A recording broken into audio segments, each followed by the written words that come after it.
আসসালামু আলাইকুম ওয়া রাহমাতুল্লাহ।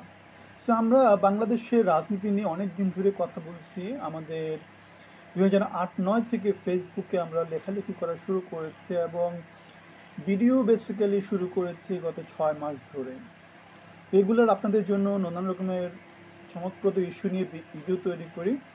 সো আজকে যে ভিডিওটা তৈরি করছি সেটার ইস্যুটা হচ্ছে কেন মঞ্চ পরিবর্তন হচ্ছে, কেন ফ্রেন্ডলি ফায়ার হচ্ছে। সো আপনারা যদি জিনিসটা না বুঝে থাকেন আরেকবার কথাটা বলি, যেমন আমরা দেখেছি গত সরকারের সময় হাসিনা সরকার যখন ছিল তখন বিএনপি এবং জামাত, শিবির, ছাত্রদল সবাই একই মঞ্চে ছিল। তখন একজন অন্যজনের সাথে কোনো রকমের লড়াই ছিল না। তখন প্রতিপক্ষ ছিল কে? আওয়ামী লীগ। ক্ষমতায় যারা ছিল তারা। কিন্তু এখন আমরা কি দেখতে পাই? এখন আমরা দেখতে পাই যে ক্ষমতার পট পরিবর্তনের পরে হাসিনা সরকার ভারতে চলে যাওয়ার পরে, ইউনূস সরকার ক্ষমতায় আসার পরে এখন আমরা দেখতে পাই ছাত্র শিবির, ছাত্রদল, বাংলাদেশ জামায়াতে ইসলামী, বাংলাদেশ জাতীয়তাবাদী দল, তারা মাঝে মাঝে একসাথে কথা বলে, মাঝে মাঝে বিরোধী দলের কথা বলে। অর্থাৎ তাদের মধ্যে নানা রকমের টেনশন কাজ করতেছে। যেমন বিএনপির কোন নেতা বলেছে, ৭১ আপনাদের ভূমিকার জন্য জাতি আপনাদের কখনো ক্ষমা করবে না, সেটা মনে রাখতে হবে। আবার আমাদের নাহিদ ইসলাম যে তথ্য উপদেষ্টা হিসেবে আছে, সে একই কথাই বলেছে যে জামায়াতের ভবিষ্যৎ খুব একটা ভালো কিছু না, কারণ ৭১ তাদের যে ভূমিকা ছিল সেটা প্রশ্নবিদ্ধ। তাহলে আমরা যেটা নিয়ে কথা বলছিলাম, কেন মঞ্চ পরিবর্তন হচ্ছে, কেন ফ্রেন্ডলি ফায়ার হচ্ছে, কারণ একটাই, একটা কারণটা কি? কারণ হচ্ছে ক্ষমতা। আগে হাসিনা যখন ক্ষমতায় ছিল তখন ক্ষমতার শীল দল হিসেবে আওয়ামী লীগকে হটানোই ছিল বাকি সবার উদ্দেশ্য, যে ক্ষমতার ভাগ বসানো। জাতীয় পার্টি সরকার বিরোধী কোনো কথা বলতো না, কারণ তারা ক্ষমতার অংশী আছে। এখন যেহেতু বৈষম্য বিরোধী আন্দোলনের মধ্য দিয়ে, ছাত্র জনতার ঐক্যের মধ্য দিয়ে, যেখানে বিএনপি, জামাতে ইসলামী সবাই মোটামুটি পার্টিসিপেট করে সরকারকে ফেলে দিয়েছে, এখন ইউনূসের অন্তর্বর্তী সরকার ক্ষমতায় এসেছে। এই সরকার যেহেতু রাজনৈতিক দল না, এদের কাজ যেহেতু রাজনীতি করা না, এদের কাজ যেহেতু বাংলাদেশকে গণতান্ত্রিক পথে নিয়ে যাওয়া এবং একটা জনগণের ভোটে নির্বাচিত জনপ্রতিনিধির কাছে, জনপ্রতিনিধি দ্বারা নির্বাচিত সরকারের কাছে ক্ষমতা দিয়ে দেয়া, সুতরাং এদের আলাদা কোনো এজেন্ডা থাকার কথা না। কিন্তু আমরা দেখতে পাচ্ছি এই যে ছাত্ররা, যারা জুলাইতেও বলেছে যে ছাত্র রাজনীতি বন্ধ করে দিতে হবে, ছাত্র রাজনীতি দেশের জন্য ভালো না, নানা রকমের ভিসি, নানা রকমের প্রক্টর তাদের কাছ থেকে সাইন নিয়েছে এবং সেই সাইনগুলো আমরা দেখেছি সোশ্যাল মিডিয়া, পত্রপত্রিকার মধ্য দিয়ে প্রচার করে জনসমর্থন পেতে। কিন্তু সরকারি পট পরিবর্তনের সাথে সাথে আমরা দেখেছি যে তাদের আবার বয়স পরিবর্তন হয়ে গেছে। তারা বৈষম্য বিরোধী ব্যানারে ছাত্র সংগঠন তৈরি করছে, তারা আবার জাতীয় নাগরিক কমিটি বা নানা রকম মঞ্চ তৈরি করে সেখানে আবার তারা রাজনীতির কথা বলছে, দেশ নিয়ে কথা বলছে এবং তারা আগামীতে মন্ত্রী এমপি হওয়ার জন্য বা ক্ষমতার অংশী হওয়ার জন্য রাজনৈতিক দল তৈরি করার এবং সেখানে সাংগঠনিকভাবে শক্তিশালী হওয়ার জন্য নানা রকম পদক্ষেপ নিচ্ছে। এমন বাস্তবতায় এই যে মঞ্চ পরিবর্তন হওয়া, ফ্রেন্ডলি ফায়ার হওয়া, এগুলো খুব স্বাভাবিক একটা ব্যাপার। কারণ আমরা জানি ক্ষমতা মানে আমার শত্রু আবার তার শত্রু, আমার শত্রু এবং শত্রুর শত্রু, তখন কি সেটা আবার আমার বন্ধু হয়ে যায়। ঠিক আছে কথাগুলা? সো এগুলো হচ্ছে স্ট্র্যাটেজিক্যাল মুভ, এগুলো হচ্ছে ভোট ব্যাংক কার কাছে কত আছে সেগুলো নিশ্চিত করার একটা চেষ্টা।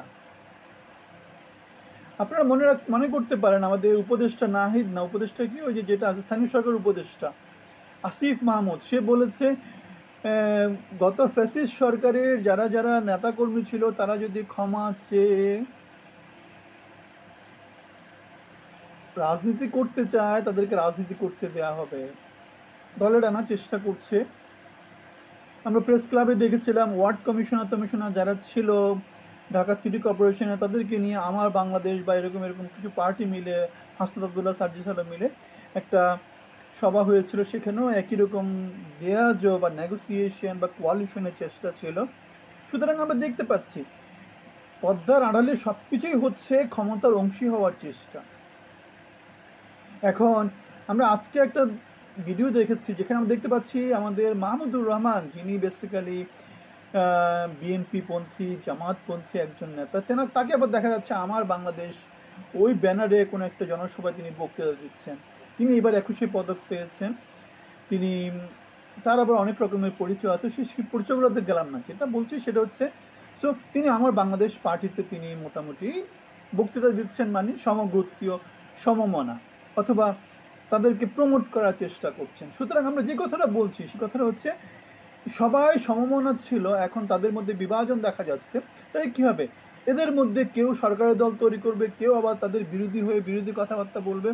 সুতরাং গত সরকারের যে একটা ব্যাপার ছিল যে হাসিনা এবং তার গৃহপালিত যে দল ছিল জাতীয় পার্টি অথবা 14 দলীয় জোট, নিজেরা ক্ষমতার অংশ ছিল, নিজেরা ক্ষমতার বিরোধী ছিল। সুতরাং অনেকটা জাতীয় ঐক্যমতের একটা সরকারের মতো আমরা দেখেছি বিএনপির যেই 31 দফা, সেটার মধ্যে ওই জিনিসটাই আছে, ঐক্যমতের সরকারের কথা আছে।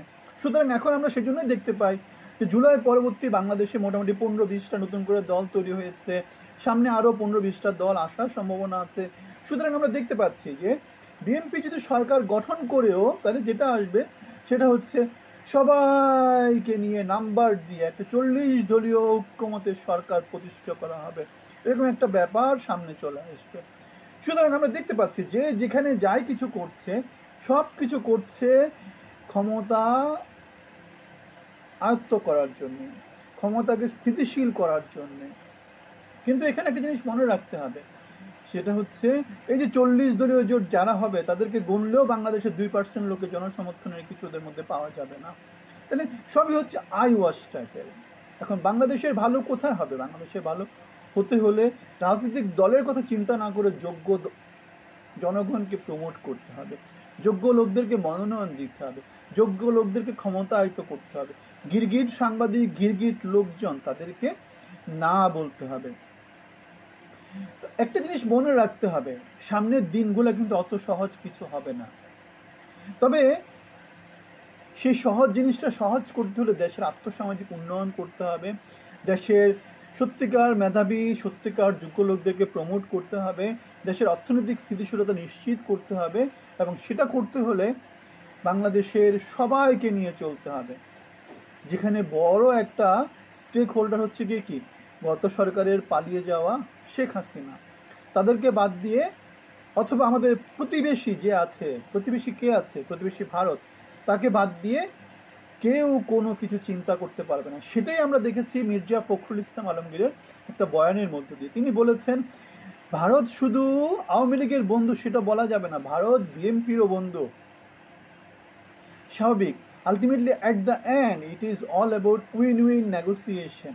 ভারত যদি বাংলাদেশ থেকে তাদের নিরাপত্তা নিশ্চয়তা পায়, ভারত যদি বাংলাদেশের সাথে ব্যবসা করতে পারে, তাহলে বাংলাদেশে বিএনপি থাকলেও নাকি আওয়ামী লীগ থাকলেও তাদের কিছু যায় আসে না। একই রকম বাংলাদেশের ক্ষমতা যদি যোগ্য লোকদেরকে নিয়ে আসা হয়, এমপি মন্ত্রী যদি যোগ্য লোকদেরকে বানা হয়, তাহলে ক্ষমতা আওয়ামী লীগ থাকলেও নাকি বিএনপি থাকলেও সেটা কোনো ব্যাপার না। ব্যাপারটা হচ্ছে বাংলাদেশ এগিয়ে যাবে, বাংলাদেশের প্রতিবেশীরা এগিয়ে যাবে, এবং বাংলাদেশের লোকজনের আর্থসামাজিক মুক্তি হবে। তাহলে আমরা আরেকবার বলি যে কেন মঞ্চ পরিবর্তন হচ্ছে, কেন নতুন নতুন মঞ্চ তৈরি হচ্ছে? কারণ ক্ষমতার মধ্যে ভাগ বসানোর জন্যে। একজন নিয়ে এখন যদি 30 দলীয় জোট তৈরি হয়, সেখানে আলটিমেটলি দিন শেষে 30টা ভোট, কিন্তু বাংলাদেশের লোকজনের ভোট কত? লোকজন যদি 18 কোটি হয়, 16 কোটি ভোট। সুতরাং আমাদেরকে গণমানুষের কথা চিন্তা করতে হবে, গণমানুষকে নিয়ে কথা বলতে হবে, যোগ্য লোকদেরকে নিয়ে কথা বলতে হবে, মেধাভিত্তিক যোগ্যতাভিত্তিক সমাজ নিয়ে কথা বলতে হবে। অন্য কিছু হলে বাংলাদেশ হেরে যাবে, বাংলাদেশের জনগণ হেরে যাবে, রাজনীতি হেরে যাবে, এবং দিন শেষে বাংলাদেশের যে বিপ্লবী জনসাধারণ যারা জুলাই আগস্টে রক্ত দিয়েছে, তাদের রক্তের সাথে বেইমানি করা হবে। আমরা চাই না কেউ বাংলাদেশকে হারিয়ে দিক, কেউ বাংলাদেশের বিপ্লবী জনতার সাথে, মুক্তিযোদ্ধাদের সাথে বেইমানি করুক। আপনার ভিন্ন মত থাকলে জানাবেন। ভালো থাকবেন, ধন্যবাদ।